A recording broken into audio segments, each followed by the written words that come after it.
Ahanba magtada channel asigi maikaidagi mayambo taramna oksabaga loinana Panthoi Mangang na ikokno no khurumjari.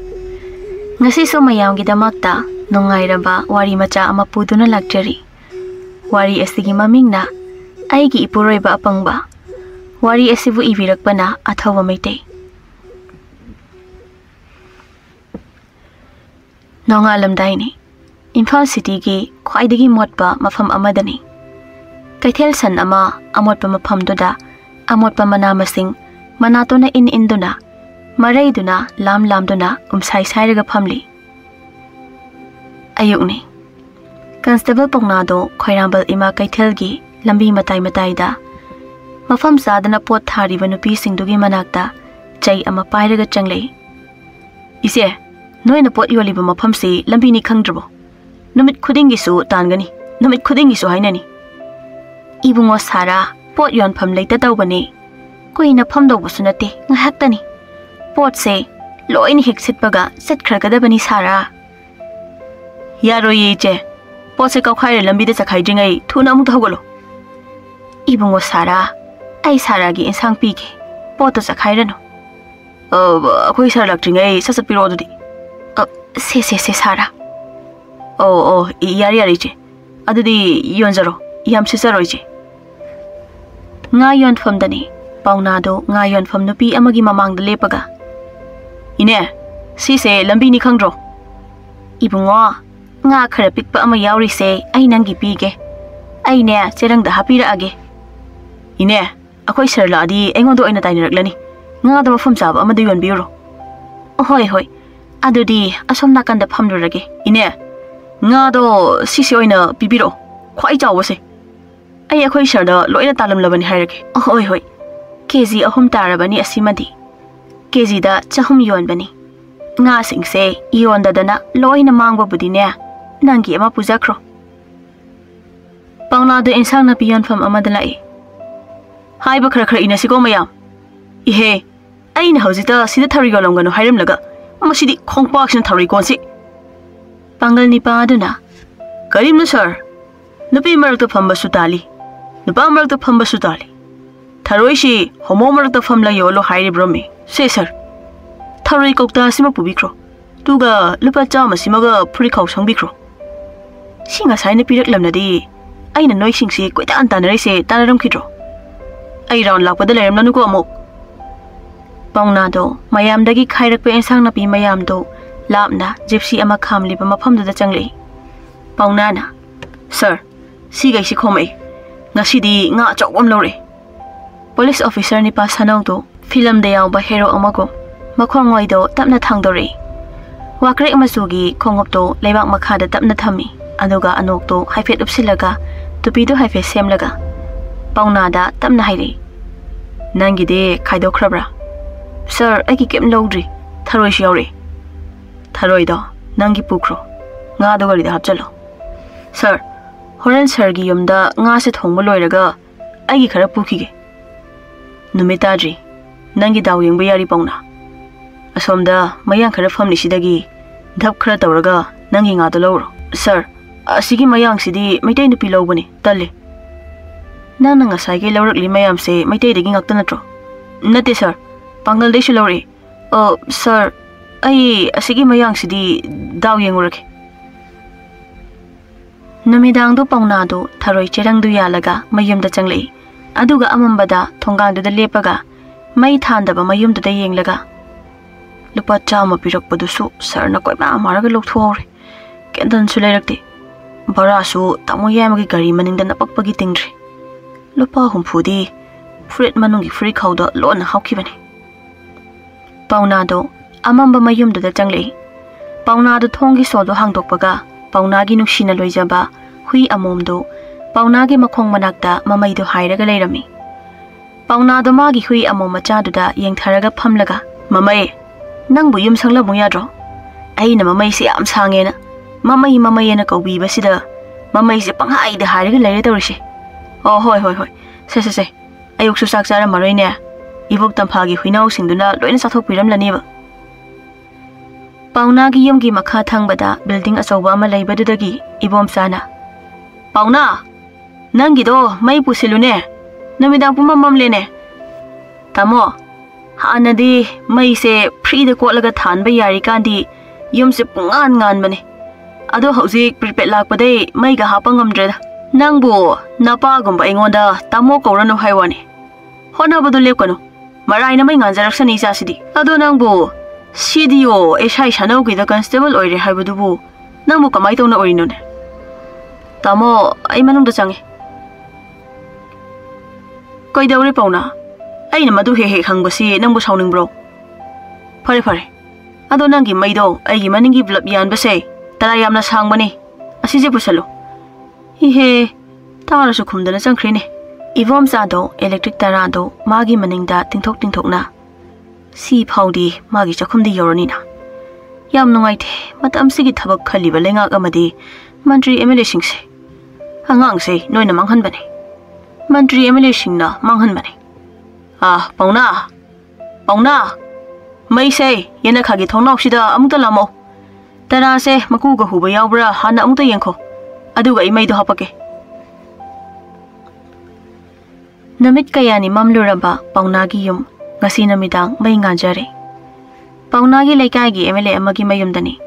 MLA achawdo worker kharaga saunari. Achawgi worker bobona. Tamo, sel do migi yum yawba inkoldu yolaga piki bathabake selne. Tamo na sel do handok pina batawsi. Ai yumda lebe yatre. Sel thoba lakpada. Achawna. Board kuitre bobo. Handang mantri paidarsu mathangi tamdadi ay mantri phangladawani. Chahi amakhakni ngaidawribasi. Aina mantri pairadi sel sulawre thabak su hamni. Adugi thabak tudi tamona MLA oirsu adum tawiyai kaino. Board haibasidi. Karasu mantri oidadi kari amata kanaba phangbanate. Power gase kari amata leibanate. Aduini aina kari amata tawba ngamdribasi. Sanamanina. Handak tamogi Manipur rifle gi kota tara mari phangi hai. Kanana kota tara mari phangi haiba. Nangi masingdudagi tarado lokthoko. Kota mari khakni laurito. Aduda bot ki lupa lak yankhai humpu. Yankhai humpu mating pangkhiba singduna loina monkhre. Aisu kemta haiba ngamhodre. Bobona. Aikhoidi sel amata pangkhidrabra haisidamo. Bobo. Noidagi moina seldo khara hena panglambai awa ngangbadu moina ngamkhrene. Mangina. Mantri Sahib. Tada Mantri Sahib ka kawirano. Radio drama yam na mali. Ming adum kawiro. Hoy ni. Respect ni Eigi shu ibungo da. Ado ibungo. Ay koi shu. Sel di machit panay yaman di help tawjaki bani. Tada. Help haibadi mating pang pa haibani. Ay na bot lepakan. Tabo ki sel pibirak paduna. Ay bot ki sel yan bang amjaraga. Bot ka bang amjari bani. Masini. Miyamgi help hariba sitada.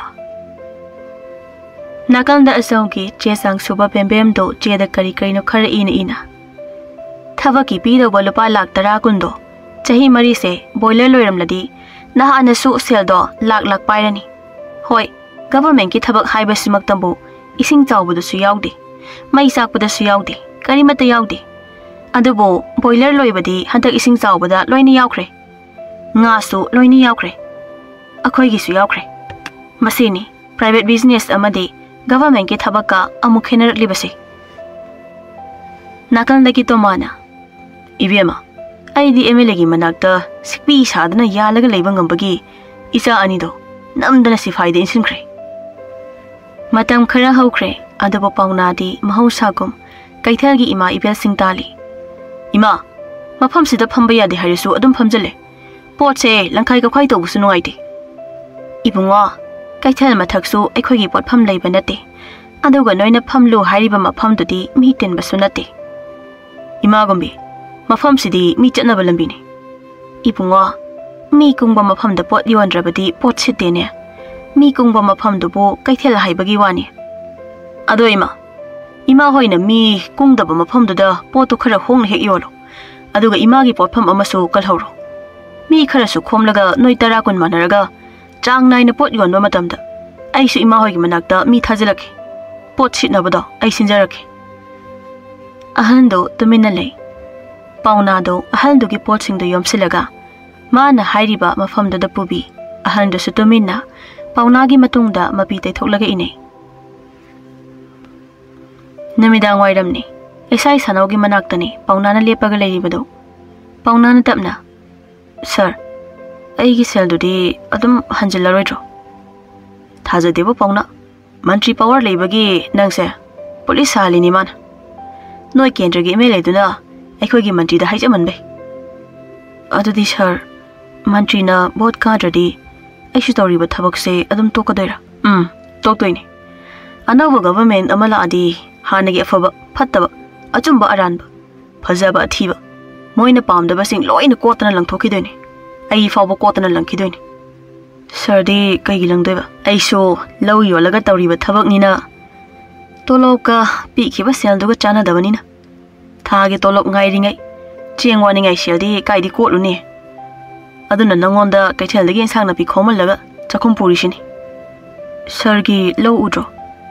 Pauna aikhoi lauduni aina thabaki yon khrido.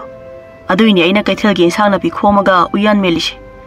Thainagi matam dauna arak pa mi pharaga nang naharola nangondi yoriba selsi khairak prakain hajilaga kihellaga ayaw ba selga lahobu yaba matam so oidre hojekti. Sir, adui matam do police singse sel yam pairam niko. Sel ayaw bani pa jasima ka ba ekta hatokpi kamando kangbu mayam amsu lehi ko. Hek thingnaradi thok ka paga hatoklaga naharoni hajilaga encounter da kapthoklaga chen be ka pani mangondagi sisi phange ka hajin no matam do. Adu kan do sir hoisu sel ti pairam ni. Pauna adugi matam do ko hojeki matam daunaga GP ga tholamnadi moising do amata siram loi. Kamaina no sir. Hojeki sel sa case oina puraga chana redana. Puri khawda kaida punadredana. Mobile da lo yauna redana. Adu oiragana sir hoina pharaga moigi sel do sir hoigi bank account da sel ayawado transfer ta holaga hatokpu yai gaino. Pauna aina dum naga tawardine aidi kuini hingloibo. Social media gi mapangang kallaba matam sida aina tumaina ga tawardi tehalka gi thodok to targa tongni laibak sara sankibado. Hoini ko sir. Matam da GP ga shi thoklamadi mi encounter gi sangsu yam nemni ko sir. Sir, mi bu sungsi siram loida dudi. Aduga sir hoi social sung pai pairam loi. Sir ikoi se chakot pa tinthabagi mi isibagi changyam wangbo oiduni ko. Haidi matam da GP ga leitabai. Pauna, nangi wari do ataba policing na soidena sawbatare. Sawning sawsun asengba haibu. Pauna, sawbo do ishi yawri bani ne. Ngasi di ai nga ga chaningtre. Nang laklak pa nga se nang pujakro nang chajaro. Sir, tamo ajaw na vote lepada aikhoi gi lawsang am aniyon ki. Adubu imaga baji gati aingonda haidokte. Lawda natana inkhol su bandan thamlambani. Aso ba hairi se noi lamnai kendra gi MLA do natro.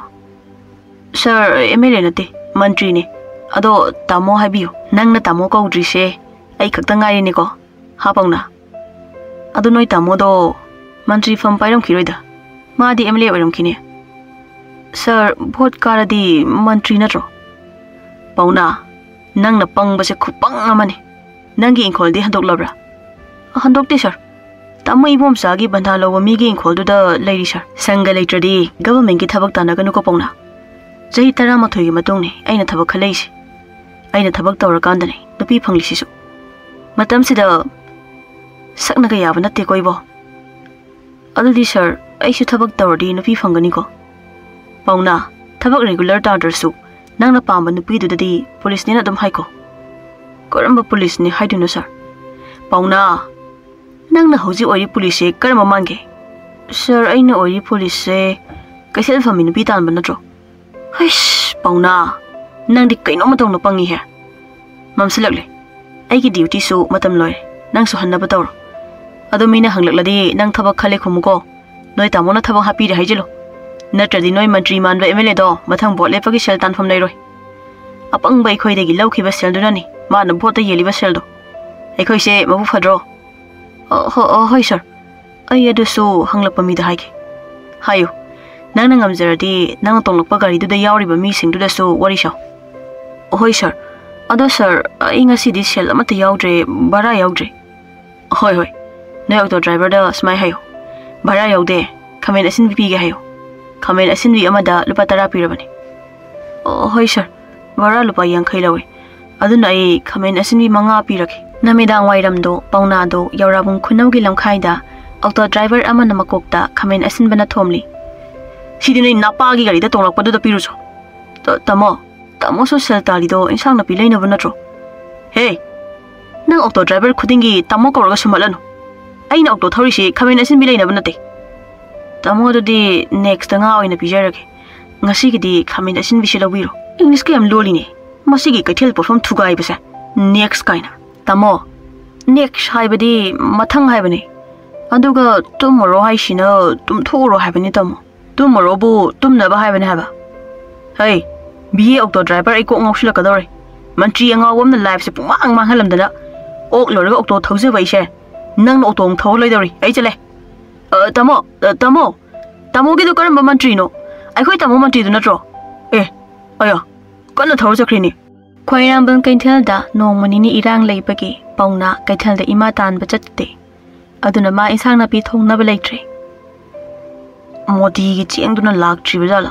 Chiang suloi insang su leitre. Ngan sargi gari dagi lahoba hawai akang basi tingaga uti icha batabani. Som da ibom sagi yomda ibom sagi masana pi amma silong da leiruba ama mayum da halakpagi ibom sa haraujari. Ibom chana. Ibema. Ai pauna gi da. Mana masing atek pa leibra hange. Kaithel dagi leidoi mahuti magi da selfie bishi. Thaje dona. Babong. Masa police oi badai mingon dagi mana masing munbiga tawiro. Kana na police oi banoda. Masagi inkol balan thambado handok pangam dabadai mina dum laukrabani. Moidi sagam na takhatai ne. Pangna hoi mama mapanda. Emile ga dinai na bachane pa thabak taw tawrena. Adu matam da ai sahi 13 suda ngairi. Ado hojikti ai chahi kun sore. Mi di thabak tawraga nungai haidai. Aduga moina kamai tawriba. Ibema nabung se thabak tawdi. Emile na maga khangnaba mantri ama da hairaga private job oi kari oi. Kaithel chantal halibani. Papa, magi mobile number yaubra. Mobile ga paidabani tha. Pumloi loiba punsi ma hing amadani mana hingisi. Moi mama ga mapaga gi phiroi tawkhraba papa. Phiroi ga tawkhidabani. Lai gi hei lei khara katlaga loishingkhre. Mana hojik laiba ekoi gi inkol sida. Mani ne papa. Sibada lampuki haibaduni ne moi mama pado. Lamdi pudi dai bema. Ahal ani duna puki ba haibu singmon mari mukti oigadra. Papa, moi ani na natro. Pangkraba masa se police oi hendoine na. Lawin ko loi yonthoklaga. Huran ba bot tararak lepada amokha ka ba chawba hendaba mantri mandaba duda sel tap ta ke piseluido. Aso bodu bot tararak shurabra ni lepa. Anu di madi chahi kya dagi bot lepa iba. Papa, aso bana bot lepa ise. Magi ipal namitagi ni hainai ne chumbra. Yari khairano. Unagi manakta salusila. Ngaikho. Ai mangol dagi magi yumsei. Mai ngan ra hana amukta yengi. Oh, mai ngali. Ibema lao chang lursi. Papa, ai di tale changba. Changu silaw koino. Na tom tale hoba kidro. Papa, ai tale haba. Pabung ai itom tale ba kira kan call torake. Phare. Adudi na tom tale jahoro. Ko. Namaga wari shawro. Papa, nang kari hamna tarakanu ko. Phagi tawbani da. Chak to ai la aga thongbirake. Nang pothajaram. Ohoi Papa. Ai phi se washing machine da hapchiluge ko Papa. Ibom chado pauna gi mayum da chakhi. Thaja tondo magi phi khara do kolaga mayai ka da theliba mama gi photo do da yenglaga. Ima. Nang se udaba koire ko. Uningasu. Uba phangkhidre ko. Babung se ai leitaba kan. Babung se ima nang bu yang uninglamgani ko. Babung matom ta leibada yang kapamgani ko ima. Thaja tondo mapidai thoklaga. Ima, nang sige hairasu. Aina wakhan tajri kanda siramu yadra. Ngasidi, ima nangi thawdang yam chawrakan. Ima bu hena nung siraklabakan. Ai bu yam laina thadokduna chatkri. Pauna gi yumda ibom chana pauna ko bugi makhol thaja tona tai. Thaja tondo thongsilom da yenglaga. Ando, da pauna di hingli haiba khakni ko ngasidi. Mahaki punsi se. Mama su leitre, mapa su leitre. Masil manau kanamata sulaiti. Magi thabaki yon ki balowing call singduna. Mapagi masil manau gaso laiminatre. Magi saro mina lokrabanina. Karigomba akhoi pabuna afattaba mi oiram labadi. Dapongna na ngasi sida lairibase. Lairam dabasu yai ko. Dapongna nangdi pangbanina. Haukraba thodokto adum ningsinglaga adum leiramgani. Aduga natomta so adum ikaijaraga leiramgani. Thajatondo mamagi photo yenglaga lepli. Somda ibomsa na pawnada. Nasan nupi lakpagi chak chaminabu kaidawi hagini pawna. Tamo mama iskak thamlamba nungaiti. Ai kona chajarage tamo. Huigi sakpu yumdagi pijaro kaidawbagi pawna. Law ngado nang na semlaga aina chak thongladoini. Chakti nupi na thongalo tamo. Nachal nupi do ngasidi pothaja chanu tawbani daina. Pawna do ibomsa gi yomda chakhumda nga semli. Thaja tondo mapagi lerekpa phirol sing suitcase tagi lawthoklaga mapada uli. Pabo sigi coat sidi mayam punbada li tawbani ko. Ibema haujikan si coat kali tawkireda. Social media da coat litpasing viral yam chale hai. Aduna nabungda lithalu. Tamoy di coat litpaki. Facebook da coat litpa mi loina fani hai. Yamna su singdong nai hai. Thaja do mamit lawthoklaga.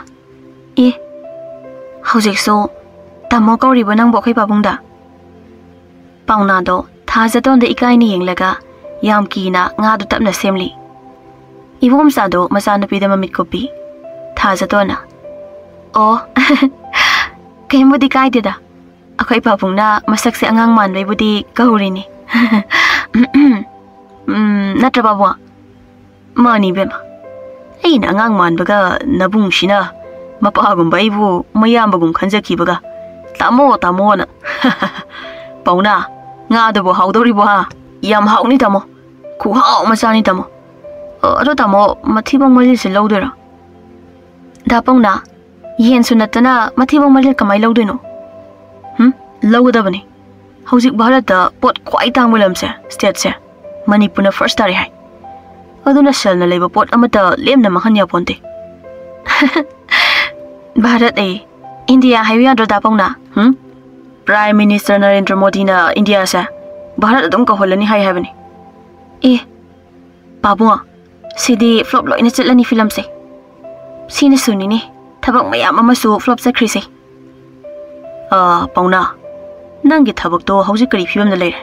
Yani hai bro. Nogi police SI do na ba. Tamo mana kaigumba mantri do sindokhradi sungoi oire hari. Ihe fare nga se thongba horasi. Ibema kanade chak thonglasi. Nangi nungai bo wari khariro. Kai wari no pabo. Nang na ad lebagi awa nungai wari ni kaino. Talle pabo hayeng lige. Adudi nangi fido. Ai nangi wari du liraba kanda oini yengage ko. Pabo nang khatnabe yamna hawnu ko.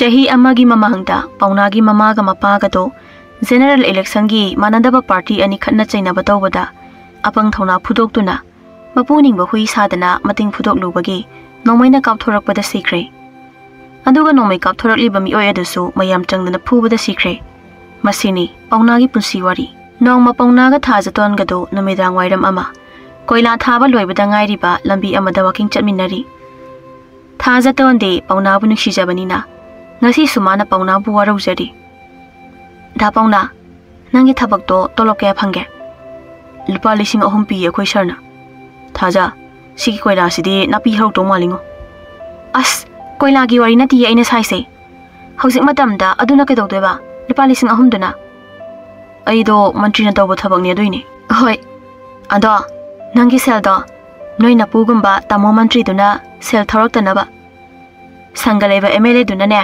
nang do adui thabak to tawhan bani Aduga da pawna di pangmanina kemta so haiba ngamloi so moina khangi nang thabaki wari se boringam chei ado haukraba matam gi thodok to kawro kamai kawngum duno thaja aina soiradi aina ikai phum thoktro hoi khange ado aina so nangi wakhal amade bukchel manung yongna khanglu dabagi ne Dapauna matamduda aibu nungsijaba pamjabagi maongdo aingonda yamna usitaba sumanki maramdi Dapauna di ipang pangjana nganglibani nungsi phongdoklibani haiba aina khangludabagi Chumme thaja nungsibase mingonda haidi imanabadaga hayandobani haibado ai khangludre adui aina dare hekta hairubagi nangna ido yam usitabu oina khanki tawrini khanda bani kaino adudi Dapauna ado nupibu namanabada hayalebra nang thainagi Swami Kumargi isai Arepa amalairaba nungsi panthung yaunaba thazaba marup mahakto paumi oina thamlunudo taraba natra adu isaido yam phajabani thaja isai saklo thaja ai singer nate ko ai dinu pasu koidamnina aduga adumaina su kana amatana hairaktabaga kirini ne ado Pabung na dinangdo kem saudabane dupana nupi da nuksi haidradi nupi masel hainage haira na phagita thokliba numito hoi chumme lekai masel oibesune nangna ise lana khalido ado khangde da thasa ai do Pabung dei kai bai Dapauna da thoksinarasu ai Dapauna uningbagi yumda thokleini mamang lekai gi memthoida ai ge silong da thengnei Aiga maga barada laimine mana nangi wari liraki madi aigi wari di nangonda kaigi liriba noi imaga Pabunga gi thawdo adudagi nangi wari su yarakpani thaja aidi khoi baji da Pabung kaudi baji kawi Dapauna nang kai janari ke aidi khoi baji da Pabung kaudi habani baji kaugera Pabung kaugera adu kai dawre habanana nang khra singo kai dawge No magitara tan saba ima iwal singbu pot yon bayaroina koi tan baina kayam singduna thaja as loire kin sin na kok to hik chu banak o kashuna biroye samna dum nga khiningo thaja do nokningo na su loire aduga pauna bu hena nuksiba phawrami anda da pauna ai haujikti nangonda saudra haiba nang khanglaba natra nang aingonda sawiro thaja kai da sauri ba nang hauji ngon da kinna suni haidodi Dapauna adudi sum phagi tawbani lao yam sangna su chatle amu halasi Dapauna hoi aisu saklami halasi hoi bora chawsi lao kai da chawde ba akoi le kai da di chabai kai hoi andudi leiraga yumda chajaro Infal manong irang phare Pauna do thabak amuk chale thaja do lekai mamanabi nga khasing do mayum loina panthok lambaga mapan thokpa tanbaga Pauna nan thabak ka kibaga thaja do matom ta leibada isik chiklami thaja do dolal mathakta numit khudingi Pauna gi yum macha da yengli matom ta leiba ya waram gani ko da Pauna sa ma gi ne haibada kana su leitre haiba yare ko ngaside anduga karigino heina magi maong matau khangluba numitu dagi Mabu uning bagi Apangba phawrakliba Mama mapa leitabagi thawdo anduka magi chamjaba punsi asina aigi wakhan thamoise mangonda himai chungkhre nongmani ibom chado magi sumangdagi thajna dolal mathakta famlaga thajana paunagi yumda yenglibado yenglaga isana khalibu wakhal napa ai khangi koibema nangna yumda tholokpagi maramsu ai khangi bema nangna hojik khalibu wakhando napa na kari su athingba yet papiroi ipa isa ningai sangdanaraga punsi su palapna ga dau sharukpadi nang pauna gi manakta punsi su pa leijaro aduga ina amuk pauna do yum sida thamlaga loiredana dolan mathakdagi thaja do mapada khanging yeng tharaklaga kaidawre pabo ai si usik maluraba hei ai di sumna sum yengbani ado sembrang budi mali thaja do magi kada changlei aduga mana pauna gi leijarakpa khongup to suitcase tagi lawthoklaga da pauna aina nangi tamak pamna leijarakpa khongup se ngasi so nangonda piba ngamtri ngasi de nangonda pining bana khoirang le wakhalse aduga nangi thamoida ꯑꯩꯒꯤ ꯃꯐꯝ ꯂꯩꯔꯤꯕ꯭ꯔꯥ ꯍꯥꯏꯅꯁꯨ ꯍꯪꯅꯤꯡꯕꯅ ꯂꯥꯡꯇꯛꯅꯕ ꯅꯨꯃꯤꯠ ꯈꯨꯗꯤꯡꯒꯤ ꯍꯦꯜꯂꯛꯏ꯫ ꯑꯗꯣ ꯉꯁꯤꯗꯤ ꯅꯪꯒꯤ ꯈꯣꯡꯎꯞꯁꯦ ꯅꯪꯒꯤ ꯌꯨꯝꯒꯤ ꯃꯥꯡꯒꯣꯜꯗ ꯊꯝꯂꯝꯂꯒꯦ꯫ ꯌꯥꯔꯣꯏ, ꯃꯣꯏꯒꯤ ꯍꯨꯏ ꯂꯩꯕꯅꯤ, ꯂꯣꯏꯅ ꯆꯤꯛꯊꯠꯈꯤꯅꯤ꯫ ꯍꯦꯔꯥ, ꯗꯥꯏꯔꯦꯛ ꯍꯦꯛꯇ ꯂꯥꯟꯁꯤꯜꯂ ꯂꯣꯏꯔꯦ, ꯃꯥꯅ ꯑꯩꯉꯣꯟꯗ ꯗꯥꯏꯔꯦꯛ ꯍꯦꯛꯇ ꯅꯨꯡꯁꯤ ꯍꯥꯏꯕꯗꯤ ꯉꯝꯂꯒ꯫ ꯆꯌꯣꯜ ꯑꯃꯒꯤ ꯃꯇꯨꯡꯅꯤ ꯄꯥꯎꯅꯥꯅ ꯊꯥꯖꯗꯣ ꯁꯔ ꯁꯅꯧꯒꯤ ꯃꯌꯨꯝꯗ ꯆꯦꯜꯂꯦꯅ ꯊꯥꯖꯅ ꯃꯄꯥ ꯏꯕꯣꯝꯆꯥꯗ ꯀꯣꯜ ꯇꯧꯔꯛꯄꯗꯣ꯫ ꯊꯥ ꯐꯥꯗꯅ ꯄꯥꯎꯅꯥꯒꯤ ꯅꯨꯄꯥ ꯃꯌꯨꯝꯗꯣ ꯁꯔ ꯁꯅꯧꯒꯤ ꯃꯌꯨꯝꯗ ꯑꯣꯏꯔꯒ ꯊꯥꯖꯒ ꯄꯥꯎꯅꯥꯒꯗꯣ ꯃꯌꯥꯏ ꯑꯣꯏꯔꯞꯅ ꯌꯥꯝ ꯆꯤꯡꯂꯦꯝꯅ ꯂꯨꯍꯣꯡꯕꯤꯔꯝꯃꯤ꯫ ꯆꯍꯤ ꯑꯃꯒꯤ ꯃꯇꯨꯡ ꯃꯆꯥ ꯑꯃꯁꯨ ꯐꯪꯖꯔꯝꯃꯤ꯫ ꯑꯗꯨꯕꯨ ꯄꯥꯎꯅꯥꯒꯤ ꯊꯕꯛꯇꯤ ꯑꯗꯨꯝ ꯐꯪꯈꯤꯗ꯭ꯔꯦ꯫ ꯑꯗꯨꯝ ꯑꯣꯏꯅꯃꯛ ꯄꯥꯎꯅꯥꯗꯣ ꯏꯕꯣꯝꯆꯥꯒꯤ ꯃꯃꯥꯛ ꯅꯤꯄꯥ ꯑꯣꯏꯔꯕꯅꯤꯅ ꯏꯕꯣꯝꯆꯥꯗꯣ ꯄꯥꯎꯅꯥꯒꯤ ꯊꯕꯛꯇꯤ ꯆꯦꯟꯕꯤꯕꯗꯤ ꯂꯦꯞꯇꯦ꯫ ꯑꯗꯨꯕꯨ ꯄꯥꯎꯅꯥꯗꯤ ꯃꯥꯅ ꯍꯥꯟꯅ ꯂꯩꯔꯝꯕ ꯏꯕꯣꯝꯆꯥꯒꯤ ꯏꯪꯈꯣꯜꯗꯨꯗ ꯌꯦꯟ ꯕꯣꯏꯂꯔ ꯑꯃꯗꯤ ꯑꯣꯛ ꯁꯟ ꯂꯣꯏꯕꯗ ꯅꯠꯇꯅ ꯏꯟꯁꯥꯡ ꯅꯥꯄꯤ ꯁꯪꯉꯝ ꯊꯥꯗꯨꯅ ꯀꯨꯝ ꯑꯃꯗ ꯂꯨꯄꯥ ꯂꯥꯛ ꯇꯥꯟꯕ ꯍꯧꯈ꯭ꯔꯦ꯫ ꯒꯚꯔꯟꯃꯦꯟꯠꯀꯤ ꯊꯕꯛ ꯈꯟꯈꯤꯗ꯭ꯔꯦ꯫ ꯃꯥꯅ ꯅꯤꯡꯖꯕ ꯍꯥꯏꯕꯕꯨ ꯊꯥꯖꯇꯣꯟꯒ ꯃꯆꯥ ꯑꯗꯨꯇ ꯉꯥꯏꯖꯔꯦ꯫ ꯑꯁꯨꯝꯅ ꯄꯥꯎꯅꯥꯗꯣ ꯊꯥꯖꯇꯣꯟꯒ ꯌꯥꯝ ꯅꯨꯡꯉꯥꯏꯅ ꯍꯤꯡꯃꯤꯟꯅꯔꯤ꯫